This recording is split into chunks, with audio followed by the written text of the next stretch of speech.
Blessed art thou among women, and blessed is the fruit of thy womb, Jesus. Holy Mary, Mother of God, pray for us sinners now and at the hour of our death. Pray for us, O Holy Mother of God, that we may be made worthy of the promises of Christ.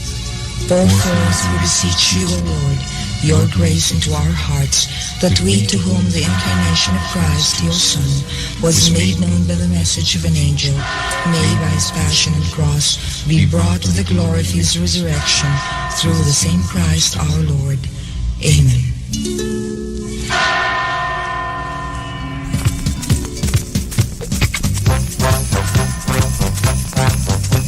We wish you a Merry Christmas, we wish you a Merry Christmas, we wish you a Merry Christmas and a Happy New Year.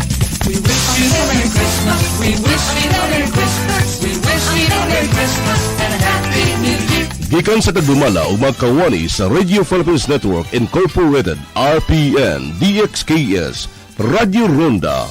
Malipayong Pasko o mabungahong bagong tuig kaninyong tanan.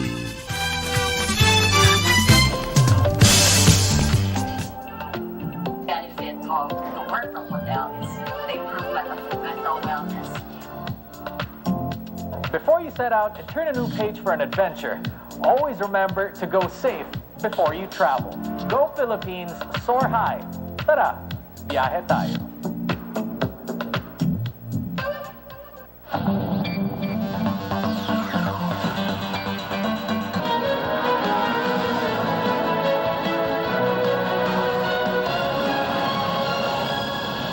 This is Newsnight, where we go above and beyond the headlines. I'm Pia Ontiveros. Tonight on the program, 1 down, 7 more to go. The government is appealing for cooperation as authorities locate the remaining 7 Filipinos who recently returned from Omicron-stricken South Africa. The Marcos-Duterte tandem holds a grand caravan in Metro Manila that caused heavy traffic, while one presidential aspirant again says he's open to unity talks with the opposition bet. And a move aside, BTS Filipino group SB19 officially takes over the top spot of Billboard's Hot Trending Songs chart.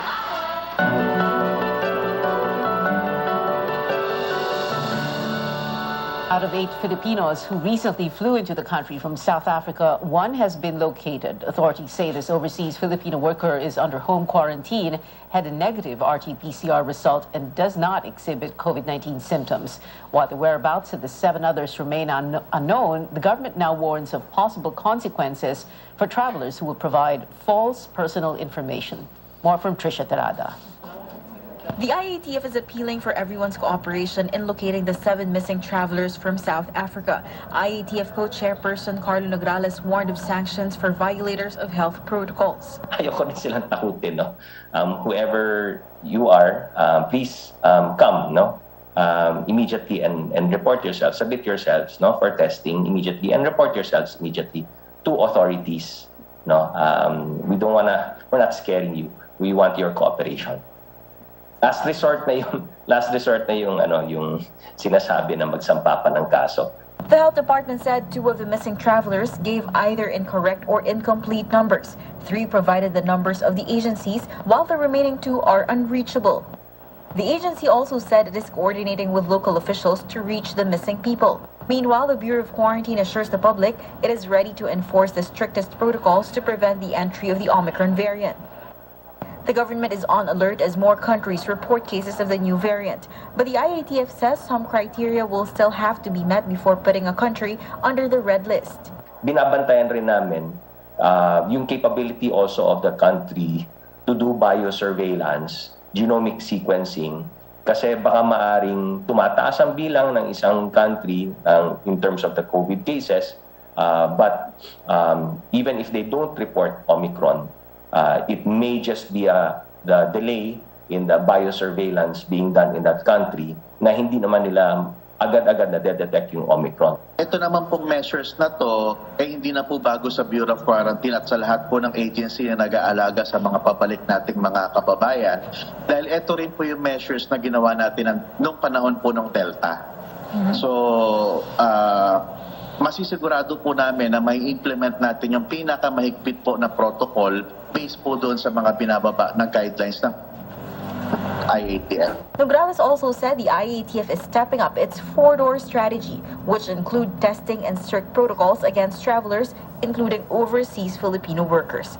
Trisha Terada, CNN Philippines. The country logs 370 new COVID-19 cases. It is the second day new infections nationwide are only under 400. With cases dropping, more hospitals are declaring they are now COVID-19 free. These include the Pasig City General Hospital. In a message to CNN Philippines, Hospital Administrator Arlene Samonte said there are currently no COVID-19 patients in the wards or emergency room. The Makati Medical Center earlier posted a zero COVID-19 census as of Monday. In a statement, Makati City Mayor Abby Binay said the Hospital de Makati has not admitted a COVID-19 patient since November 24. Other hospitals also admitting fewer patients for COVID-19. Santa Ana Hospital in Manila has 8 COVID-19 patients, down from its highest daily census of 120 patients. In the meantime, there are no more active COVID-19 cases in jails across the country.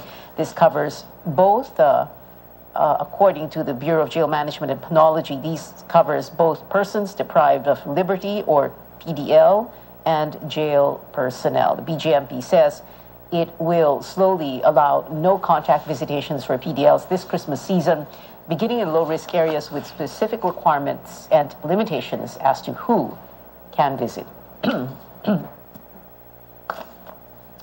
South African researchers say the Omicron variant partly escapes protection offered by the Pfizer COVID-19 vaccine. They conducted the first experiment looking at how the variant might behave in the vaccinated, studying samples from 12 people fully inoculated with Pfizer. In some, the levels of neutralizing antibodies decreased 41-fold, but the team says this is still good news as it expected worse. Results also showed people previously infected and then immunized are likely to be well protected. Boosters are also likely to add more protection. President Duterte issues an executive order enforcing stricter regulation of prices of select medicine. EO 155 imposes a maximum retail price, or MRP, and or maximum wholesale price, or MTW or MWP, on the 34 drug molecules and 71 formulas. These cover analgesics, antibiotics, anti-asthma, anti-diabetic, and anti-cancer medicine, among others. The directive also requires the MRP printed on the drug's container on a red strip, preceded by the words retail price not to exceed and under drug price regulation. The palace says the order seeks to reduce healthcare expense and improve access to affordable medicine. Former overseas Filipino workers hope Saudi Arabia will finally release their unpaid wages after earlier committing to settle them. The Labor Department, however, is struggling to negotiate with the Middle Eastern country. Tristan Nadalo also tells us how the government prepares for the influx of returning OFWs this holiday season. A promise still hanging in the balance for thousands of overseas Filipino workers from Saudi Arabia. The Labor Department previously announced that the Saudi government will be paying some 4.6 billion worth of unpaid salaries to thousands of OFWs. But a labor official now admits that the negotiations on the issue are challenging. Speaking in front of former OFWs from Saudi Arabia, OWA Chief Hans Kakdak says talks are still ongoing to convince the Middle East country to give the unpaid salaries of at least 9,000 Filipino workers. But the timeline remains unclear. The worker says it's an agonizing wait, especially for their families. Hindi ako pumunta ng Saudi para mamulot ng basura. 5 taon na ako rito sa Pilipinas. Kahit nising ka, wala akong nakuha. Yung mga ayuda sinasabi, nasa na? Masakit sa akin, lalo na sa pamilya nila, makarating sa akin na sila namumulot ng basurang pagkain. Yun pa rin ang ating inaasam, no? Pero walang kasiguruhan. Kasi sa pakikipag-usap with the Saudi side ay meron pa ring proseso from the Saudi side na kailangang obserbahan doon. Yung challenge is paano talaga natin maipahatid sa Saudi side yung hikahos, yung paghihirap ng mga Filipino workers na naglingkod na eh.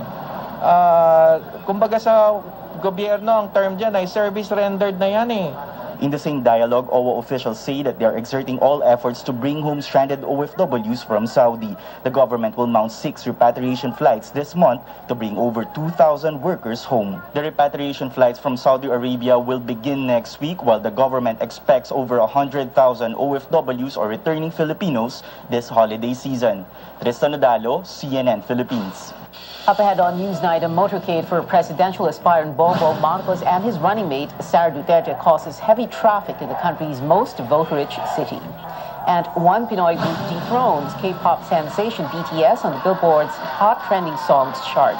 Details next.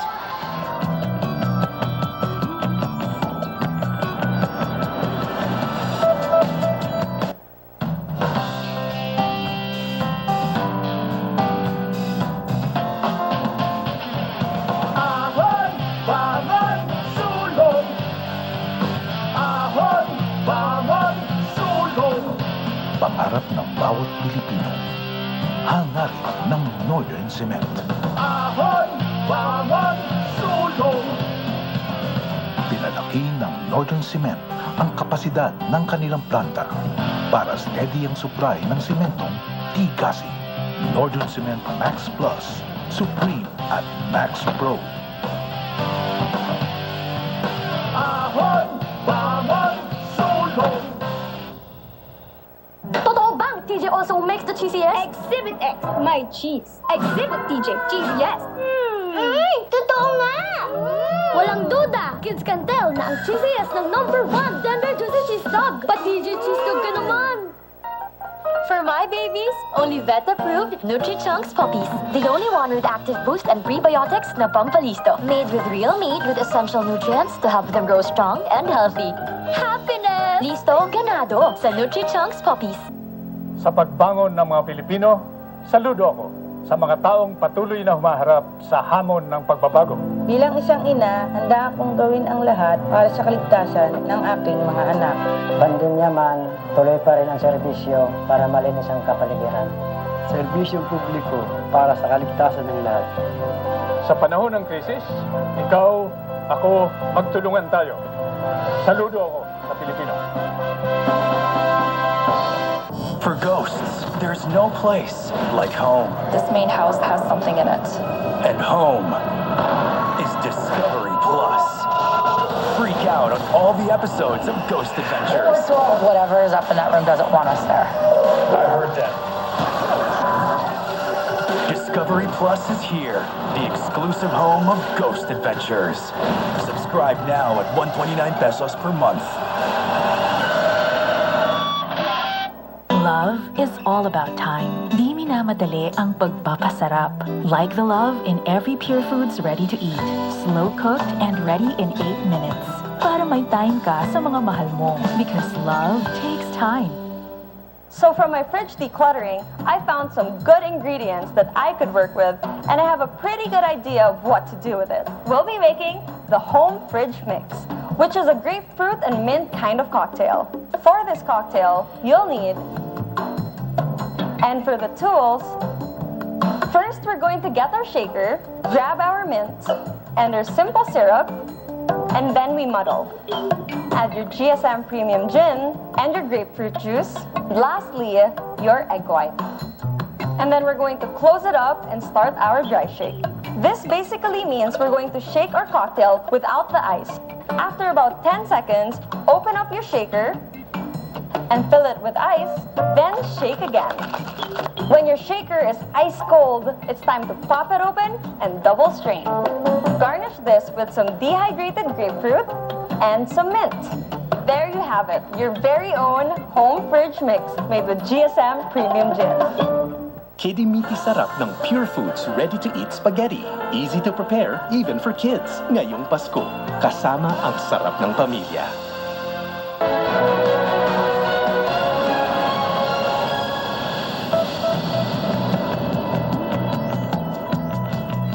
Welcome back to CNN Philippines. On Thursday, President Rodrigo Duterte will attend the Summit for Democracy hosted by the United States. Mr. Duterte accepted the invitation of U.S. President Joe Biden, who also invited leaders from over 100 countries. The summit aims to help stop democratic backsliding and the erosion of rights and freedoms worldwide. But some foreign policy experts say not all participants qualify if democracy were to be the yardstick, including the Philippines. They're also concerned that Manila may be caught in the crossfire of a brewing new Cold War since the gathering excludes China and Russia. They say Washington may be embarking on a loyalty check among America's post-wartime allies. The U.S. is weaponizing actually democracy as a means of pressuring countries, including its allies, to align themselves with the U.S. against China and against Russia. So, in fact, the Americans have embarked on a new Cold War against China. You know, we're in a sort of a new Cold War right now.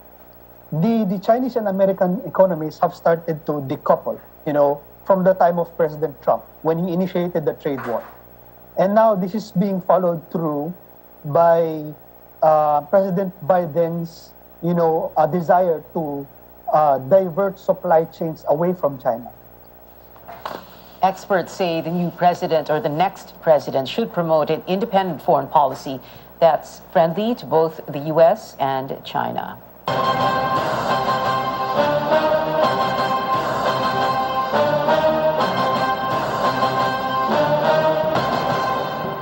Presidential aspirant Bongbong Marcos and running mate Sara Duterte gather support in Quezon City, the country's most vote-rich city, but the tandem's caravan caused heavy traffic on some roads from morning until early afternoon. Rex Remigio has more. Hordes of supporters joined the caravan of Bongbong Marcos and Sara Duterte in Quezon City. They're trying to woo the voters of the country's most vote-rich city, which is important if they want to win the elections. Even before sunrise, organizers distributed posters in front of the Human Rights Commission building. Motorcycle riders and car owners then lined up on the eastbound lane of Commonwealth Avenue. Joining them are supporters wearing red and green, the official colors of the tandem. Marcos and Duterte then met their supporters in front of the Commission on Audit building. After Marcos's short speech, they began their caravan, which lasted for more than 4 hours.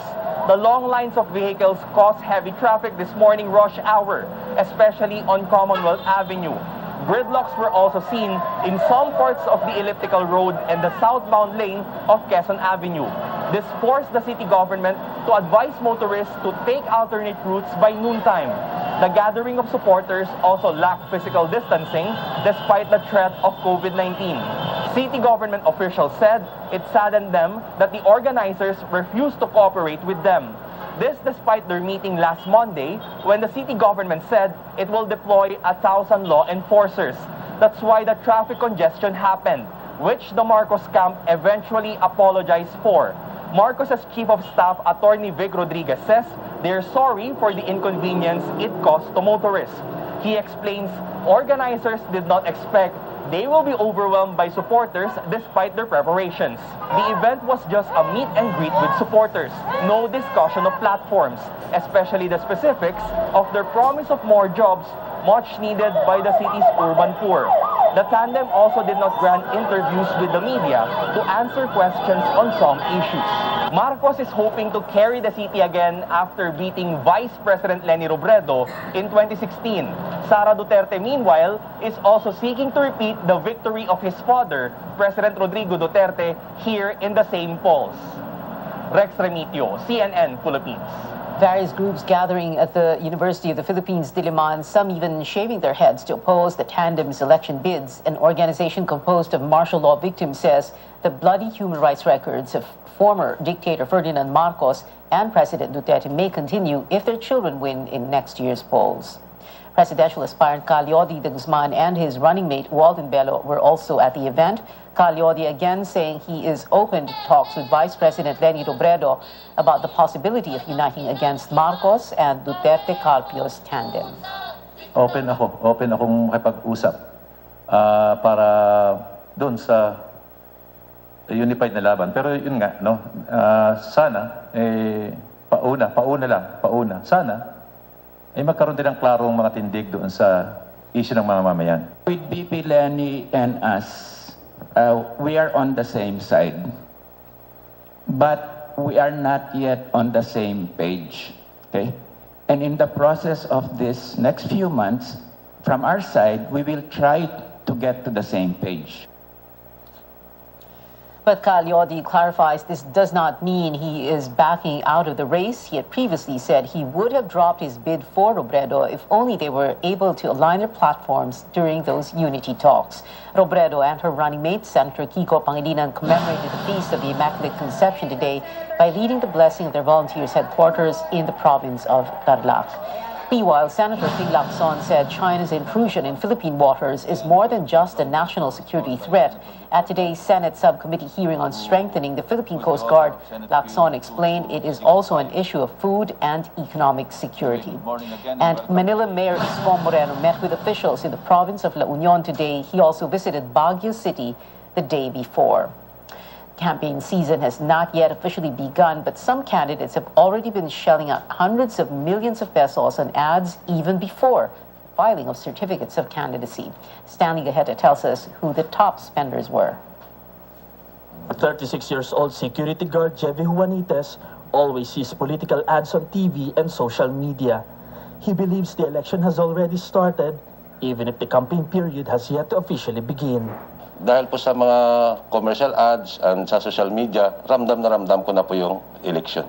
In Nielsen's recent monitoring of potential candidates' ad spending beginning January 2021, a number of potential candidates were listed as top campaign ad spenders even before the filing of certificates of candidacy in October.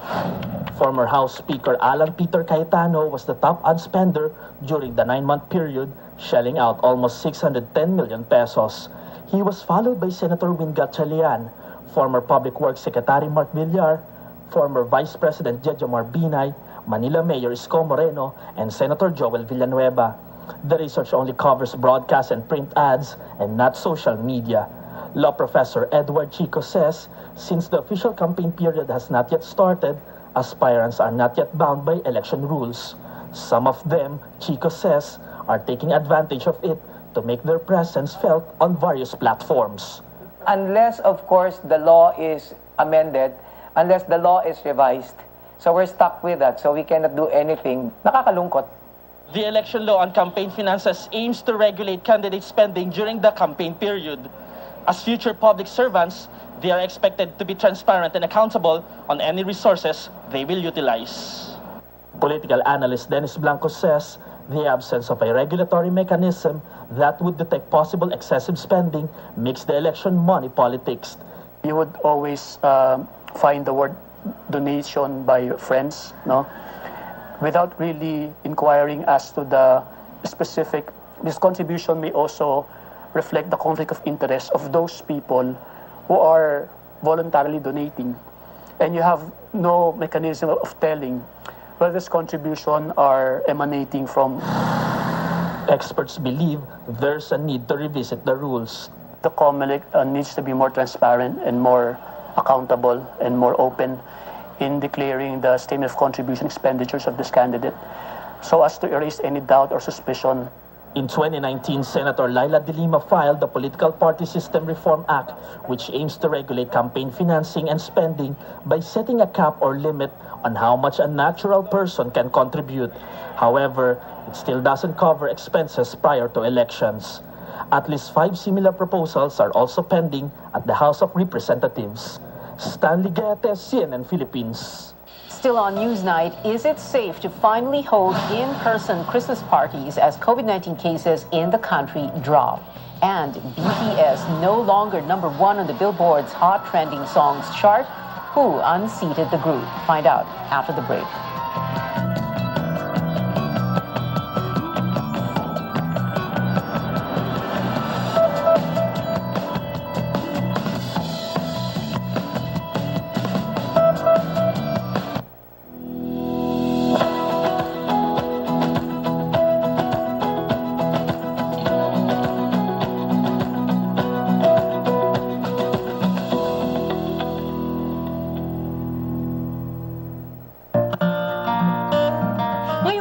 pandemic, serving others is the best.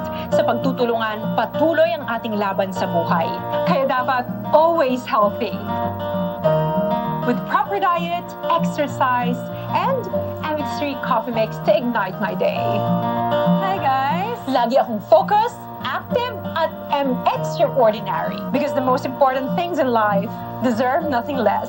MX3 coffee mix, my choice. May pagbabago man sa dekorasyon, sa pangangaroling, at sa simoy ng selebrasyon. Ang maiiwan na damang-dama ay sarap ng Pasko na buong-buo. Sarap na hatid ng Pure Foods Noche Buena. Sarap na dala ng pamilyang bumubuo sa Pasko. Buo ang Pasko sa Paskong Pure Foods. Hindi biro ang mga pagsubok na hinarap at patuloy na kinakaharap ng ating Pangulo. Pero dahil sa tapang at malasakit sa mga Pilipino ni Pangulong Duterte, unti-unti nating nakamit ang mga pagbabago. Mula noong 2016, marami na ang nagbago sa ating bayan. Mga pagbabagong nakikita, nararamdaman at napapakinabangan ng Pilipino. Ito ang pamana ng pagbabago. Bawat patak, may sarap, may lakas, sulit. Red Horse Beer.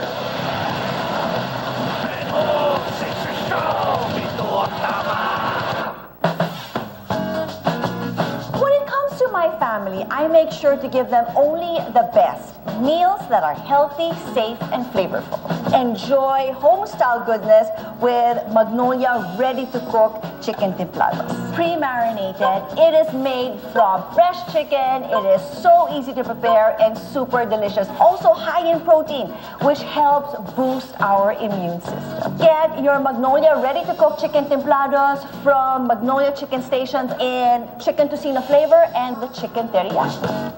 Enjoy the #1 pinakamasarap na Pure Foods Tender Juicy ngayong Pasko. Kasama ang sarap ng pamilya.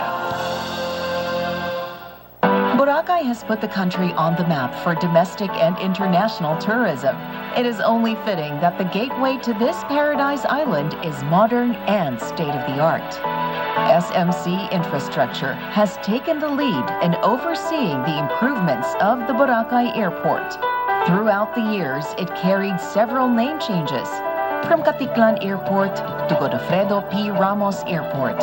But it lagged behind in upgrades, until SMC Infrastructure stepped in. Now the current and long-term developments include the construction of an international airport passenger terminal.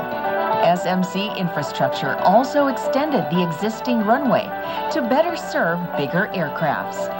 From 950 meters, it now stretches up to 2,100 meters long, keeping passengers happy and satisfied as they escape into the relaxing beaches and waters of Boracay.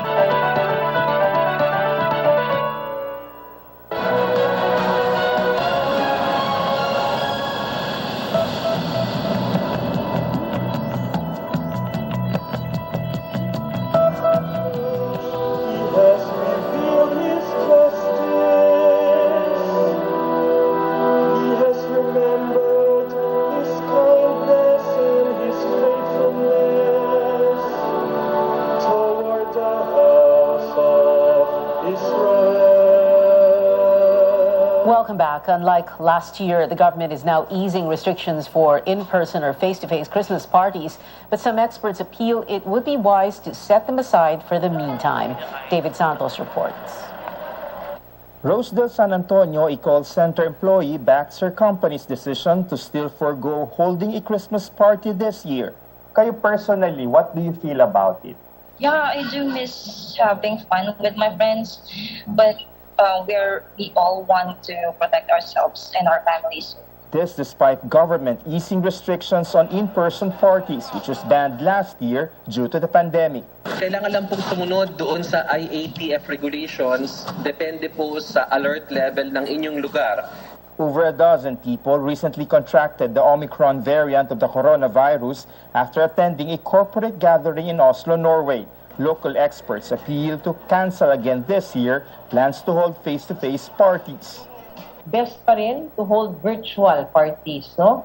Until such time, most likely, baka talagang after December na siguro or January, let's see, no? Kung talagang mas mababa na yung kaso natin, then we will adjust the restrictions. But COVID-19 cases continue to go down. More people are getting vaccinated and booster shots are now available. Some favor in-person parties to help struggling businesses like those on food and service sectors. Holding parties, some say, boosts workplace morale and serves as a relief after very difficult months.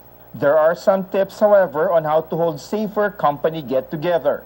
Instead, company-wide, why not hold parties by department? This way you can limit the number of people attending.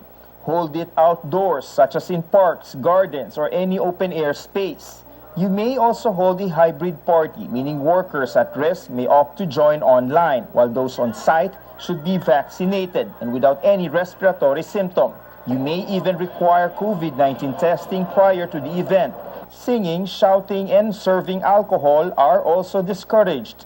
Do not serve buffet dishes, no? So we can have plated dishes na lang po so that there won't be congregation. Safety protocols like mask wearing, physical distancing, and hand sanitation should be strictly observed in the venue. Kasi kung hindi ito susunod ang mga establishments na magiging host nitong mga Christmas parties na ito, ay pwede pong i-revoke ang safety seal nila o kaya naman isuspende ang kanilang business permit. Keep in mind that there are more holiday gatherings, including those with their families and loved ones. So it is important to always stay safe. David Santos, CNN Philippines. In entertainment, we're just 5 days away from the Miss Universe Coronation Night, and Beatriz Luigi Gomez is already catching netizens' attention with her up-close feature. It's gotten over 220,000 views. In the video, Beatriz says she is grateful to represent the country as a member of the LGBTQ+ community so she can inspire the youth to, quote, be whoever they want to be. The pageant is set for Monday, 8 a.m. Philippine time. SB19 takes the throne on Billboard's Hot Trending Songs chart, a big leap from 8th place. The Pinoy group's track, Bazinga, is now at number 1, replacing the last chart topper of 6 weeks, Permission to Dance by K-pop sensation BTS. The Billboard list is based on music-related trends across Twitter. Bazinga spent 5 weeks on the global chart.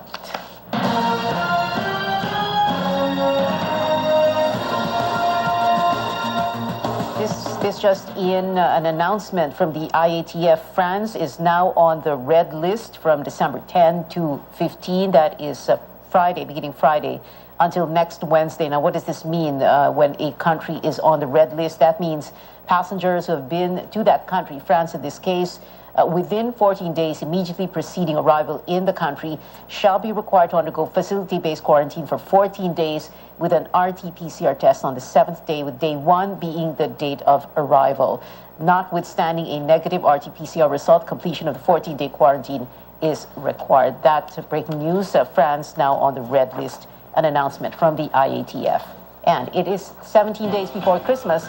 That is it for now. Join me again on news.ph at 7 p.m.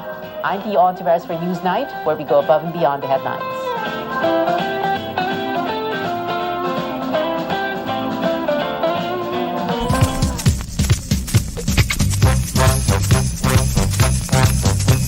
We wish you a Merry Christmas. We wish you a Merry Christmas. We wish you a Merry Christmas and a Happy New Year. We wish you a Merry Christmas. We wish you a Merry Christmas. We wish you a Merry Christmas and a Happy New Year. Gikan sa tagdumala o magkawani sa Radio Philippines Network Incorporated, RPN DXKS Radio Ronda. Malipayong Pasko o mabungahong bagong tuig kaninyong tanan.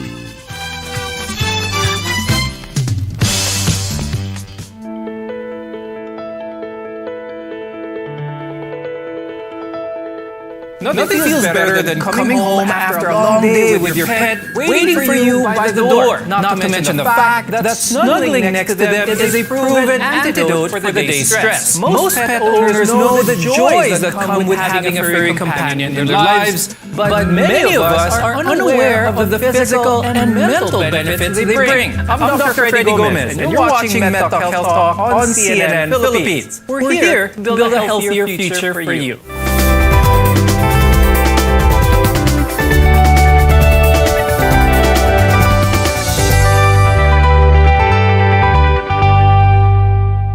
Pets can do more than keep you company. They can decrease stress, improve heart health, and even help children with their emotional and social skills. To help us with today's discussion, let's welcome our guests. With us is Dr. Sixto Carlos. He's a veterinarian and the chief pet happiness expert at Makati Dog and Cat Hospital. Also joining us is Miss Elena Bantigue. She's an animal welfare advocate and the head of Rescuing and Partners Committee from Passion Project. The pandemic has brought us so much stress as well as anxiety. The emotional support that pets bring is now more important than ever. They can provide real, critical support in the face of all this turmoil. I'll start the discussion with Miss Elena. With all of this going on around us, how exactly can pets do all this and give us all that support? Number one, loyalty and love that you know we can't buy in this time of the pandemic. We are so stressed with just by living. You know, we can't even go out. We can't spend time outdoors. We can't enjoy our relationships with friends and family. That's why we have our pets. That's why our companions are here. Our dogs and cats and whichever animal that we prefer are there to give us that support. But Miss Elena, how about the long-term benefits of this, of having a pet? Does having a pet actually help reduce things like maybe depression? When I first rescued a stray animal from our barangay, I was at that lowest point when, as a mother, I have two daughters. I run the household by myself. I pretty much do everything. And at that point, when I was pregnant at that time and another stray comes into our lives, I thought I couldn't do anything more. I thought I couldn't give anything more. But taking her in made me realize that, I have so much more love to give. And that's just one aspect. Now, a healthy lifestyle also plays an important role in reducing the symptoms of depression, anxiety, as well as stress, which is so abundant in this time nowadays. And caring for a pet can help you make those lifestyle changes. Miss Elena, let's talk about how this can benefit someone, having a pet, having that routine, being a responsible pet owner. How can these all change the current situation that someone is in? I actually just got in contact with a friend during this pandemic. We haven't seen each other in a while, and she just messaged me a couple weeks back, and she said, "Elena, thank you for showing me that there's so much more a dog can give," because she has been suffering from depression the past couple of years, and the only thing that really made her really strive to fight for living, fight for her happiness is by getting herself a dog. Now we'll go to Dr. Sixto on this one. What are some of the benefits of taking your dog or your pet, for that matter, on walks? Dogs need exercise so they don't get bored and they don't become destructive. It also teaches them how to become more socialized with other people, because one problem with a lot of owners is they just keep their pets at home. It would be good if they take them out. So again, they're exposed to other people, other dogs, and other environments. Okay, so Dr. Sixto, with that in mind, a lot of people, for that matter, sometimes see pets as a tool, maybe a dog as a guard dog, iniiwan sa labas, iniiwan sa cage. Yes. Is this detrimental to the health of the pet? Compared to 20 years ago when I started practicing, a lot of people did not know how to take care of their pets properly. Dati, nasa bahay lang, bantay. Kaya dati, ang common name ng aso was bantay. Ngayon, they're more part of the family, like a person. So, iba na yung attitude natin sa pets ngayon. How true is the pets being our companion but yet not naman compromising the health of a person? Whenever it comes to the overall health of a person, are there any risks that pet bring to the health of the human? There's a term we use in veterinary medicine. It's called zoonotic diseases. A lot dogs or pets in general can transmit to us certain diseases. The number one, the worst disease that I can think of is rabies, which is quite common in our country, which is easily preventable with vaccination. Okay. And we also have other diseases like, let's say, tapeworm, which is transmitted through swallowing of fleas. Can pets acquire COVID-19 or nahahawa ba ang mga pets with COVID-19? Yes, it has been shown they can be. But I think data is lacking if they can be transmitted regularly to humans. Ms. Elena, do you agree with this? Is having structure part and parcel with being a responsible pet owner? If your pet is part of your family, when you take care of your family, it's part of your routine. So there's gotta be some structure to that. What's the overall science behind having pets and being healthy with them? To tell you the truth, I am diagnosed with a lot of allergies, but I'm a vet. My daughter also has skin asthma. She has a lot of allergies too, but we've been exposed to pets all our lives. Madalas naman, hindi naman ganun kasama eh.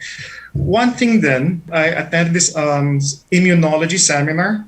They say that if you're exposed, you get used to the antigen which causes the allergy. So I guess most of the time, pwede naman eh, unless it's real bad. And by the way, you're not actually allergic to the hair or to the dog itself. It's more of the saliva and the dead skin. That's where you're allergic. Do pet owners seem to be more relaxed and have a better overall health when bringing them to your clinic? People with pets have lower blood pressure. And I think another thing that was observed is there's more oxytocin release, which is, I guess, it's a relaxing hormone. So pets would make people more relaxed. Now, coming up, infections and diseases our fur babies can carry. We're your connection to healthcare. You're watching Med Talk Health Talk on CNN Philippines.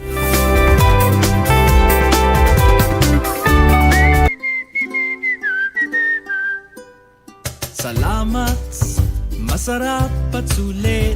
Salamat, award-winning ang quality. Salamat, imported ang ingredient mo.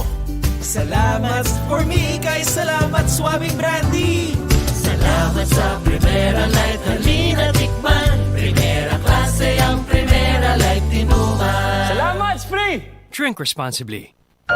Protektahi ang imong mga mata batok sa delikado ug makadaot nga ultraviolet nga silaw sa adlaw ug uban pa. Pinaagi sa pagsulob og eksakto nga prescription sa antiyohos o antipara. Likay ang mga simptomas sama sa hanap nga pananaw sa layo o duol nga basahon, sakit sa ulo ug uban pa nga makaapekto sa atong kahimsog nga ang hinungdan depekto sa atong mga mata. Alang sa kumpleto nga primary eye care, contact lenses, fashion eyewear, computer eyeglasses, sunglasses, accessories ug uban pa, adto kita sa AG Buñuel Optical Clinic. Ang AG Buñuel Optical Clinic nagpahinumdum kanato nga ang kahimsog sa atong mga mata usa ka prioridad nga angay ipa-check up kausa matag tuig aron pagsiguro nga luwas kita sa piligrong mga sakit. Pinaagi sa lisensyado og qualified optometrists nga maoy mo prescribe sa eksaktong kagamitan ug kung primary eye care ang paghisgutan. Duaw lang silang buhatan sa 3636 sa Nicolas Street, Surigao City ug adunay ilang extension office sa Aurelianida Street, Cantilan, Surigao del Sur. Ayaw kalimti higala, AG Buñuel Optical Clinic. Ang AG Buñuel Optical Clinic doon na branch dito sa lungsod sa Dapa sa may Lupis Haina Street, Poblasyon Dapa, Surigao del Norte. Ang AG Buñuel Optical Clinic dinhi sa siyudad ng Surigao no transfer na sa bag-ong location sa Nicolas Street Ragyahapon, tapad sa Garcia Hotel at bang sa Unicity.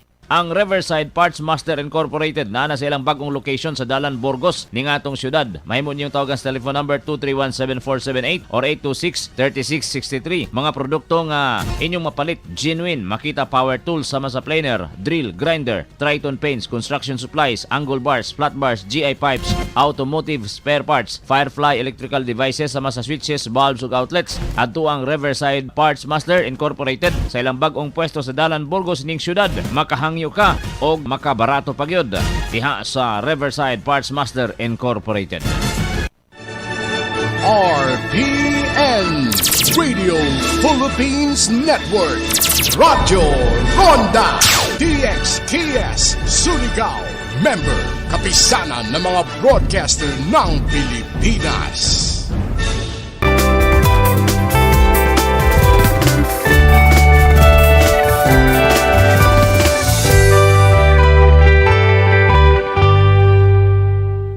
I'm Dr. Freddy Gomez, and you're watching MedTalk Health Talk on CNN Philippines. We're together in health. Ms. Elena, let's move on to some of the cons of owning a pet, if there are any, because we talked about a lot of the pros of having one. When I do adoption interviews, when I get adoption applicants, I have so many questions to ask the applicant because I need to know if they are committed and devoted into giving the best life to the rescue. If you are not able to give the necessary vaccines, because it's not just anti-rabies that's actually needed for our pets. There's also the 5-in-1 or the 8-in-1 that comprises a vaccine for a multitude of viruses that can be prevented. Another one would be spaying and neutering, which also costs. Another one would be, having the time to really commit because daily walks are needed. Even proper diet is needed for our pets. So if we really want a well-rounded life, it's not just us that we need to worry about. It's also our pets. For those who have not yet owned a pet and are thinking about it, could you give us more or less an estimate on what to expect on how much commitment, how much budget ang kailangan kapag meron tayong pet? Kailangan maraming vaccinations, no? Okay, for a puppy, sa start lang, no? More or less, complete vaccination niya up to, let's say, 6 months. That's already almost 5,000 pesos. That's one. Then you have to give anti-flea, anti-tick, anti-heartworm medication. That would cost about 500 a month. And of course, you have dog food. It depends. Quality na gusto mo. It may go, there are cheaper dog food. Pero the problem is, once you need special diets, that's 5 to 10 times more expensive than the regular dog food. A lot of people may think that, yung hindi naubos na pagkain sa table will be okay for their pet. Is this a good practice to do? Actually, no. Kasi hindi balanced. They need specific diet. Iba yung nutritional requirements sila. Some people, they like to mix. Kunyari, let's say cat, they give them dog food. For dog, they give them cat food. Magkaiba yun. Ibang nutritional needs sila. Actually, for each pet, iba-iba yan. You really can't mix. Ms. Elena, for those who are busy but still want to own a pet, what's your advice for them? What can you recommend? Best would be a cat because a cat, you really don't need to walk them. And you can leave them at home. They feel safer at home. You don't need to bring them out on trips. So I think that's the best option for someone who has a busy lifestyle and, who do not have all the time to commit to a pet. Some dogs can be destructive even if they don't mean to. They can have an occasional accident at home or chew on your favorite shoes or even clothes. Dr. Sixto, how can we manage these destructive behaviors of some pets? You have to make time to be with them. You have to exercise them because a lot of the destructive behaviors is caused by boredom. So let's say bored sila. They tend to chew on things, destroy things. And one thing is, do not give them old shoes, old slippers, or socks to chew on. Kasi maya-maya, kakagatin na rin nila yung bago eh. Personally, for me, if you do not have the time, don't get a pet. That is my suggestion. How can we cope with the grief of a pet loss? I lost a rescue almost 3 years ago now, and it still pains me. But at the shelter, it's a different story. When we lose a rescue, it's not always easy, but we have each other, me and my other co-volunteers. we have each other to, lean on. We talk about it. We share our good memories to the rescue, and that's pretty much what drives us to do more, to be able to, have the drive and compassion to rescue more of the same strays. Dr. Sixto, you touched upon this earlier, but what are some of the other common infections that humans can get from pets? Ringworm, that's one. You can get that from pets. There's another one, it's Bartonella. It's a bacteria. How about ticks and fleas that are common in dogs? Are these a health risk on humans? Yes, because they may cause a lot of allergies. They also transmit a lot of diseases, like babesia, a lot of rickettsial diseases, which can also be transmitted to people. Okay. And to be bitten by a flea, that's not fun. It's very, very itchy. Makati talaga. And again, I think I mentioned earlier, if you swallow a flea accidentally, you can also get tapeworm. And another thing is you can also get roundworms from dogs and cats. That's why in our practice, every few months, we do take dewormers to make sure we don't have any roundworms. When we return, we'll talk about how to pick the fur pet for you. Your health is our mission. This is Med Talk Health Talk on CNN Philippines.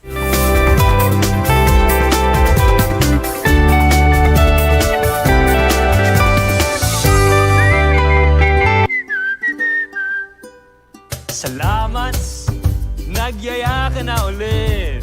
Salamat, liquor ba na lifted? Ito sa amin. Salamat, may bago tayong tropa.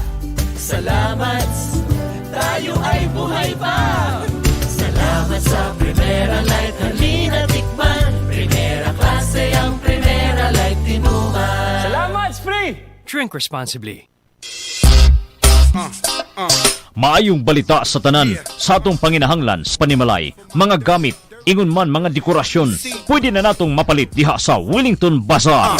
Anausab sa Wellington Bazaar ang mga bestidahon, karsunison, plain t-shirt, plastic chair, floor mat, mantel, banig, folding bed, habol, mosketero, trapal, lideret, basketball, stuffed toys ug mga dulaan sa bata.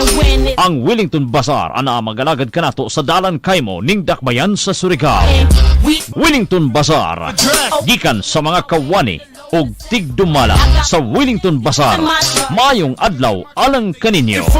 Wellington Bazaar, sukion ta sa kanunay. Ay, kasakit yun sa ako ang mga mata. Uy, labad pagyud kay ako ang ulo. Murag kog malipong ba? Unya, murag limtanon pagyud ko. Unsaon man ni, uy. Naa na gyud kay problema, miss. Ha? Tanawa gud nagsakay ka sa tricycle, wala kay suot bra. Para masolba na imo problema. Pag-inom man ni Lutein Plus. Unsa? Lutein Plus? Asa man na nimo gikan? Ako man ninadunggan sa radyo, miss. Mao ang kapalit ko naan pagpagandam ba. Sige, salamat kayo ha. Magpalit dayon ko og Lutein Plus.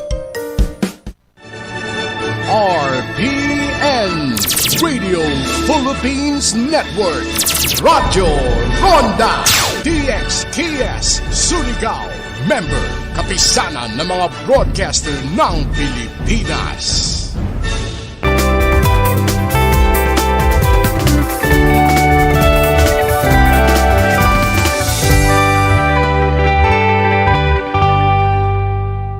I'm Dr. Freddy Gomez, and you're watching Med Talk Health Talk on CNN Philippines, where your care always comes first. Before deciding to own and care for a pet, make sure it's the right one for you and your family. It's important to do some research beforehand about the specific needs of that animal you choose. Ms. Elena, what questions should we ask ourselves before getting a new pet? What lifestyle do I have?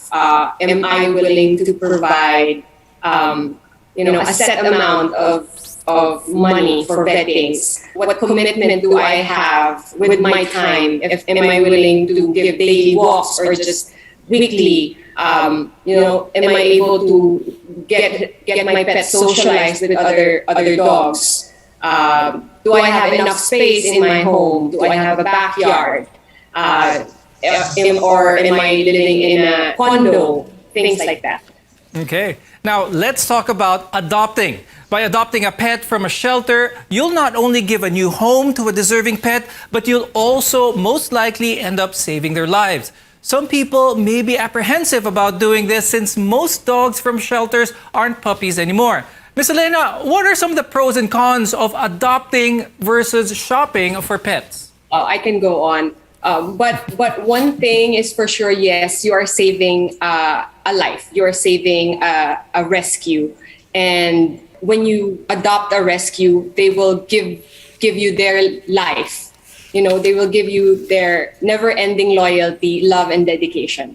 Con would be, one would be, yun nga, the commitment that needs to be put in with getting a pet is pretty significant as well. Dr. Sixto, what are some of the things that our viewers should do to keep their pets healthy? You have to bring your pet to a veterinarian so he can give preventives, recommend what diet to eat, what diet to take. You should also research on how to take care of your pet. For example, I have a colleague, he's a veterinarian, and he loves snakes and lizards. While I do not recommend an average person to take care of reptiles, you can if you have the knowledge. That also goes for other exotics and wild animals. But one thing though, there are some studies that say that neutering is beneficial for pets since it helps them live longer as well as prevent some diseases. Dr. Sixto, what's spaying, what's neutering, and is this really beneficial for the pet? For me, yes. If you get a pet dog or cat, in our practice, we recommend automatically to have your pet neutered. Neutered is spaying, is we remove the reproductive organs of the female, and for castration, we remove the reproductive organs of the male.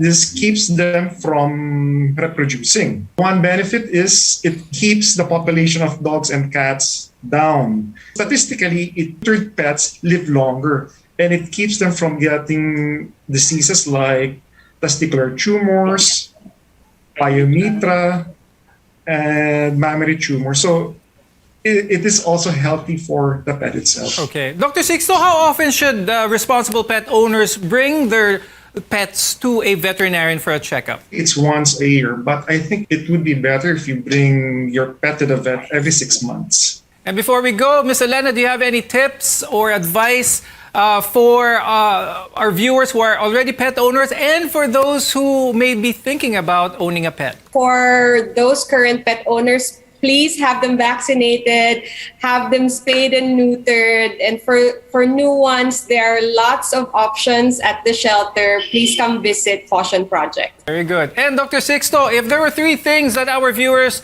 should take from this episode of being responsible pet owners, what should it be? Having a pet is a luxury. You should have the resources to have a pet. You should have the heart to have a pet. And third is rather adopt dogs or cats than to buy one. We hope you found our discussion today helpful. Thank you to veterinarian Dr. Sixto Carlos and animal welfare advocate Ms. Elena Bantigue. We want to be your partner for a lifetime of good health. I'm Dr. Freddy Gomez, and this has been MedTalk Health Talk on CNN Philippines.